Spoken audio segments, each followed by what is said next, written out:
this video, as predicted, the Wall Street analysts are losing their minds, a research note with an insanely bullish prediction for Tesla in 2022, some more comments from analysts on Wall Street to blow out Q4 delivery results, and why they mean legacy automotive manufacturers are completely and utterly doomed. And I'll also be sharing an in-depth look at my production estimates for Tesla in 2022 in the worst case, base case, and in the best case scenario. So let's get into it. Hey guys, thanks for watching. If you enjoy these videos, there's a bunch of ways you can support the channel, access exclusive content and perks, and get some free stocks and crypto. Check out the links in the pinned comment below. You can get 2 free stocks with WeBull, a free stock with Stake, free Bitcoin with Coinbase, and free Bitcoin with BlockFi, and the BlockFi Bitcoin Rewards credit card. You can also pick up some Tesla, Elon, and investment themed merch in the merch store. If you want to take it to the next level, join thousands of members on Patreon to gain exclusive access to over 100 Q&A videos, loads of exclusive content, exclusive access to my up-to-date 10-year Tesla stock price targets, and even access my Tesla valuation model at the investor support level and above. So check out the links in the pinned comment below, and thanks for your support. So here's a new research note from Morgan Stanley.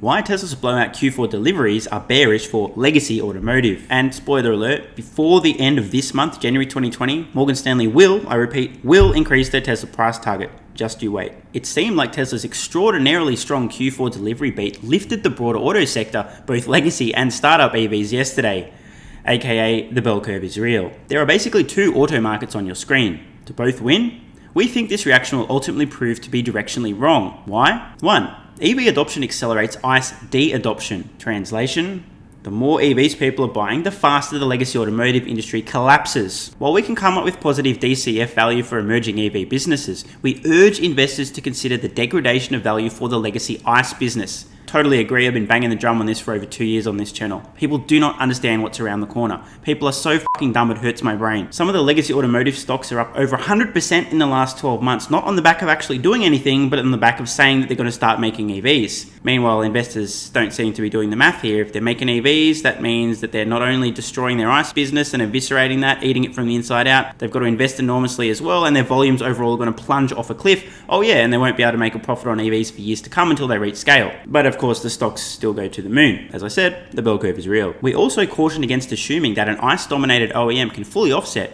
or more than offset, the loss of an ICE vehicle sale with a new EV sale. In our opinion, we find that to be extremely generous. Until anyone is producing EVs at high volumes, they're not going to be making any money. In fact, they're going to be losing money on these vehicles. And at the same time, as the volume of the ICE vehicles they're producing decreases, the margins on those compress as well. As I said recently, they're getting reamed from all directions at the same time. This is going to be brutal, and I don't think investors seem to understand this. In fact, I know investors don't understand this. Otherwise, these stocks wouldn't be going up. They'd be collapsing. EVs are a zero-sum game. Tesla's high valuation and industry-leading EBITDA margins have provided irresistible comps, as in comparisons, for investors to extrapolate for legacy OEMs and startups alike. Again, the bell curve is real. While it might be tempting to tell a PM something like, well, if I apply a 90% discount to Tesla's valuation of my T+5 projected EBITDA for insert legacy company name, EV business, then I could justify 50%, 100%, or 150% of the company's entire market cap. Ultimately, we don't believe the EV market will grow enough to make room for Tesla, new EV startups, and legacy OEMs to justify their current valuations. Round of applause to Morgan Stanley for making some fucking sense. Keep in mind, it was only a few years ago that these folks had a $10 pre-split bear case price target for Tesla stock, and they are enormously underestimating Tesla. I mean, look at this. In 2022, earnings per share, not even $8.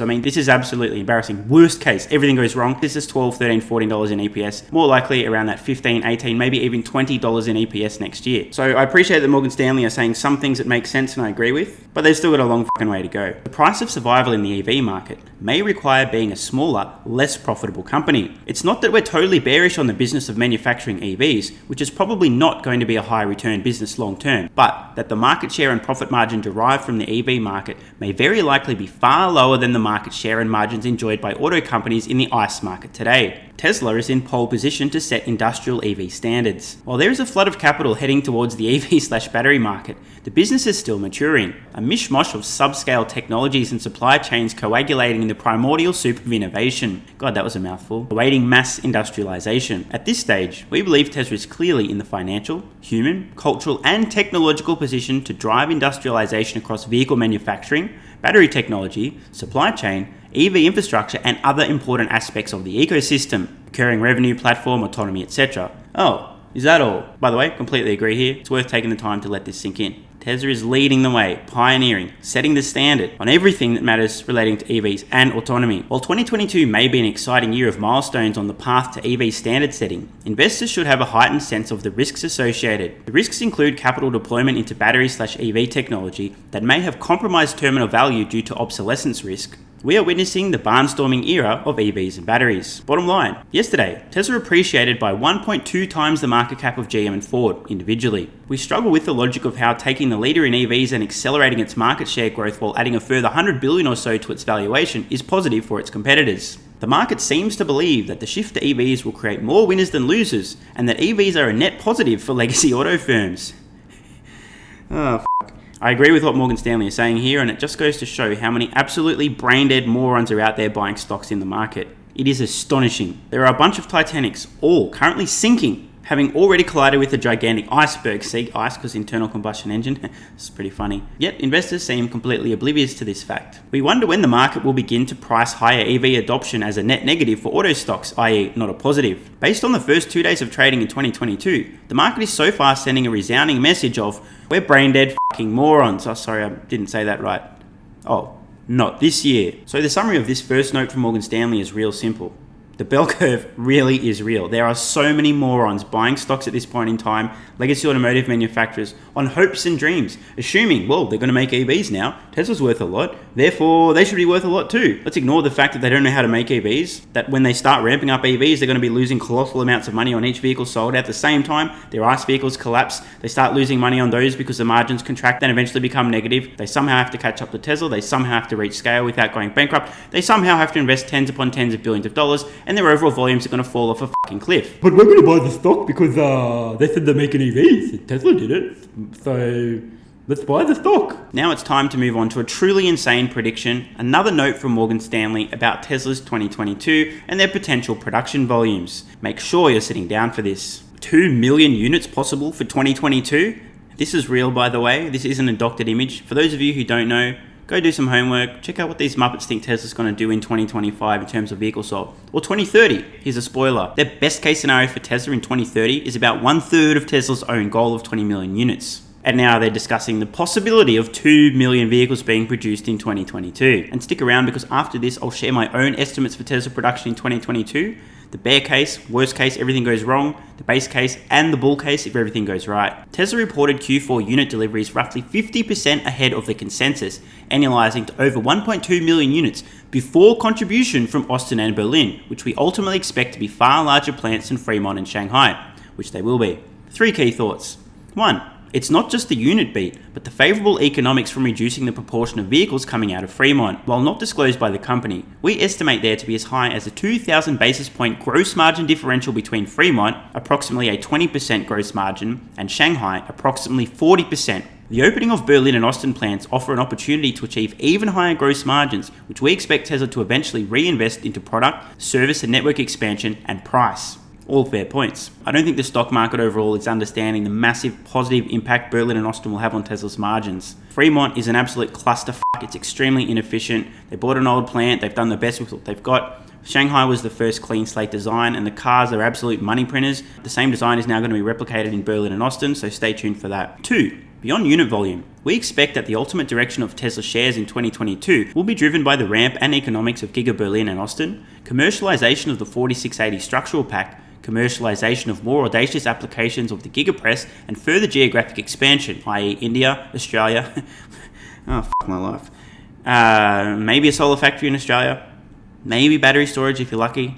Zero chance of a car factory in Australia. If Tesla were to announce a vehicle factory in Australia, I would probably sell my stock, because that would be a colossally dumb decision. Vietnam, Russia, and further expansion into Europe. In addition, we believe investors will soon be made aware of new products, eventually rounding out to a portfolio that expands from the introduction of a compact, Cybertruck, SUV, rideshare, final mile and commercial, and other vehicle categories over the coming years. I didn't explicitly say it, but in terms of final mile commercial, talking about a van, definitely going to happen. 3. We think 2022 is the year where Tesla can begin to perform like a Terra Cap. The Tesla we see today, even with the 308,000 unit fourth quarter result, largely reflects a pre-COVID Tesla that was operating on more of a shoestring budget and had yet to deliver consistent profit and cash flow. We think that in 2022, investors will witness the emergence of a different Tesla organism from the chrysalis of self-inflicted struggle. So, can Tesla do 2 million units in 2022? Well, anything is possible, but this is about as likely as Nikola not going bankrupt. Just saying. At this point, we'd still describe 2 million as a stretch target, but one that looks far more realistic following Q4 deliveries. We believe that fully ramped, the addition of Berlin and Austin will take the Tesla global installed capacity to closer to 3 million units rather than 2.5 million units. 3 million units over the short to medium term is realistic, but long term, Berlin, 2+ million, Austin,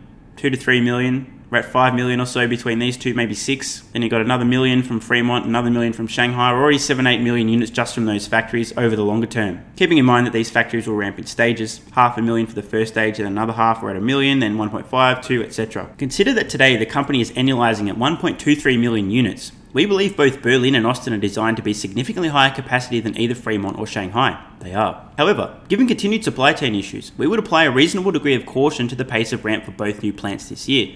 That's fair. Regardless, it appears that demand is not going to be a problem for Tesla. I'm not going to lie, I cannot believe that Morgan Stanley are seriously considering an outside possibility of Tesla producing 2 million vehicles in 2022. Not that this isn't possible, it's just the fact that this is coming from Morgan Stanley, who are massively underestimating Tesla on everything, and now suddenly this 2 million figure gets plucked out of their ass as something that maybe could happen in a stretch case. Seems like they're really starting to turn into Tesla bulls. So now I'm going to run through my own predictions for Tesla production in 2022, bear case, base case, and the bull case, and then after that, I'll show you how in the flying Tesla could, in theory, hit 2 million vehicles produced in 2022, just to see what will be required for Tesla to hit this number, which again, I think maybe a 0.1% chance. Possible, but extremely, extremely unlikely. So this is my bear case scenario for Tesla production in 2022. In other words, everything that can go wrong does go wrong. I give this a 5% probability. By the way, this comes from my Tesla valuation model, available exclusively on Patreon for investor supporters and above. This is what produces my Tesla price targets in the bear case, base case, and the bull case all the way out to 2031. Obviously, the more vehicles Tesla produces, the bigger the impact this has on Tesla's financials and the higher the stock price. If you're not on Patreon, sign up with the card in the corner or the link in the description. It's going to be a major update to my Tesla valuation model and price targets in the coming days. If you're a number nerd, pause the video. I'm just going to skim over things a little bit to give you a sense of what I think would happen in the worst case for Tesla, and I'll explain my reasoning as to why. Keeping in mind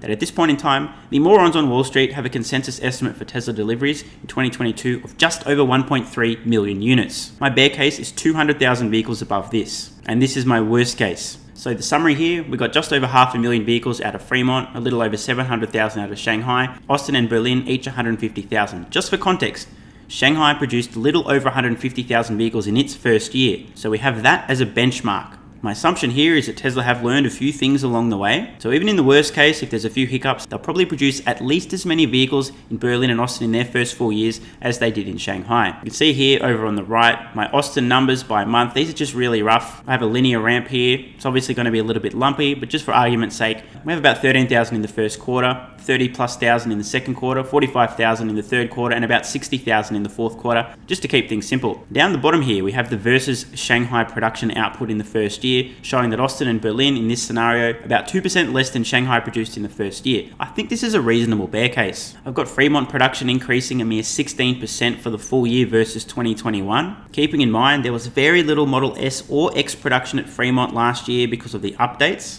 So there's obviously going to be larger volume. Those production lines can't be used to make Model 3 and Y. So if there's no S and X being made, so volume is obviously going to increase for the full year based on this. In addition to this, over the long term, I believe Fremont's going to be producing close to 1 million vehicles per year. Tesla keeps deleting parts and processes and squeezing more out, so they're producing more vehicles from the same factory. So I personally think this is an extremely unlikely worst case scenario. We've still got the volume increase by 16%. Worst case. In Shanghai, we have a total of just over 700,000 vehicles being produced. There's been months now where Shanghai has produced around 65,000 vehicles in total. So I'm starting the year about 50,000 vehicles just over. This is about 80% or so of what was produced in December. And we have a very slight linear increase here, about 2% month over month. It's extremely unlikely that Shanghai is only going to produce around 700,000 vehicles next year. But again, that is why this is my bear case. And again, I just want to emphasize, Wall Street consensus right now, about 1.3 million. My bear case, over 1.5. So the base case summary here, Fremont, a little over 540,000. Shanghai, about 740,000. Austin and Berlin, almost 160,000 vehicles produced each. And again, just for context, we got Austin and Berlin producing about 3% more vehicles in their first year in my base case than Shanghai did. Barely any difference. I have Fremont producing a totally arbitrary number of 42,069 vehicles in the first month. Very incremental increases from there, and Shanghai continuing to eke out a little more capacity. Keeping in mind, as I said earlier, Shanghai in December did 65,000 vehicles. We're significantly below that in January, February, March, April, May, June, July, August, and September. It's not until October, November, and December next year in my base case that Shanghai capacity exceeds what they produced in December, which is obviously a watermark. We know that they can produce that in a single month. The reason my base case isn't a little bit more bullish here is I'm just accounting for downtime, surprises. Maybe there's some issues with the 4680 cells. Maybe Berlin only does 110,000 and Austin does 140,000, but Shanghai ramps a little bit faster. Just to explain the thinking behind my base case here, this is what I assume will happen unless Tesla has an incredibly good year, which is the bull case, or an incredibly bad year, which is the bear case. I have a 50% probability for my base case, and we'll now look at the bull case, which, believe it or not, I have a 45% probability. I think it's likely, not definite, but if things go relatively well, it's definitely a possibility. Before we move on, 1.6 million total units here. Again, Wall Street consensus, 1.3. There's a huge gap here. And this is the bull case. Fremont, about 600,000. Shanghai, 825,000. Austin and Berlin, each about 175,000 vehicles produced. And again, I just want to point out the comparison with how many vehicles Shanghai produced in its first year. Even in my bull case, Austin and Berlin just 14% higher vehicle volumes than the Shanghai factory. I still think this is quite conservative. Again, you might argue, what about the 4680 cells? It might be hard. I get it. But keep in mind, they've learned a lot. They've also got the 2170s as a fallback. And again, this is my bull case. If things go well and there's not a complete clusterfuck ramping the 4680 cells, I actually think this is quite conservative as well. I've got Fremont, slightly higher capacity for the total year, producing 600,000 vehicles. Remember in Q3 2021, Tesla's earnings report showed that their total capacity for Fremont at that point in time was 600,000 vehicles. Now, capacity doesn't equal volume. There's going to be downtime, repairs, maintenance, etc. But keep in mind that Tesla's continue to increase their capacity. So in Q4, who knows where it's at? It might be at 700,000, give or take. I don't know. The point here is Tesla is continuing to eke out incremental volume increases from the Fremont factory as well. People aren't expecting this. And Shanghai is a big contributor in volume for 2022. We've got the January production about 95% of their peak in December, and a fairly linear increase from there, about 2% month over month production capacity increases. Again, it's going to be lumpy. It's not going to look like this, but just trying to illustrate the point. In total, this gets us to about 1.775 million units. Shanghai, year-over-year increase of 70% versus last year, Fremont 34%, and Austin and Berlin just a little bit better than the original Shanghai ramp. So as I said, I think this is about a 45% probability. It's definitely possible, but things will need to go relatively smoothly for Tesla. So now the question is, how the fuck do we get to 2 million units produced in 2022? And that's what this looks like. Fremont, 650,000, Shanghai, almost a million. Austin and Berlin, 200,000 each. Shanghai would need to approximately double its capacity. Then again, from year 1 to year 2, Shanghai more than tripled its production. The factory is expanding, they're actually building new facilities, etc. So it's possible, but I wouldn't be counting on it. Fremont would need to be producing 50, maybe 60,000 vehicles per month, and Austin and Berlin would need to ramp about 30% faster than Shanghai did in its first year. Definitely possible. Everything that could possibly go right would absolutely need to go right. This doesn't really have a lot of breathing room for any hiccups, any troubles, any issues ramping the 4680 cells, any downtime, any factory closures, etc. So in my opinion, the probability of Tesla producing 2 million vehicles in 2022 is exceedingly, vanishingly small, but it is possible. You guys can see on screen now, my bull case around 1.775 million units. There's definitely some room to the upside if Tesla executes phenomenally well, but this is real life, so expect a few things to go wrong. Just a reminder, these production estimates are from my Tesla valuation model, available exclusively on Patreon to supporters at the investor level and above. So hit the card in the corner or the link in the pinned comment to sign up if you don't already have access. I currently only have annual summaries for production estimates all the way out to 2031. However, there'll be a new update coming in the next few days, which will integrate all the estimates you've seen for 2022 broken down by each factory in every scenario, not just the summary figures you see here. And because I'll be updating my valuation model, this is going to have a flow-on effect, and all of my Tesla price targets, bear case, base case, and the bull case will update automatically from 22 all the way out to 2031. And if you'd like access to those,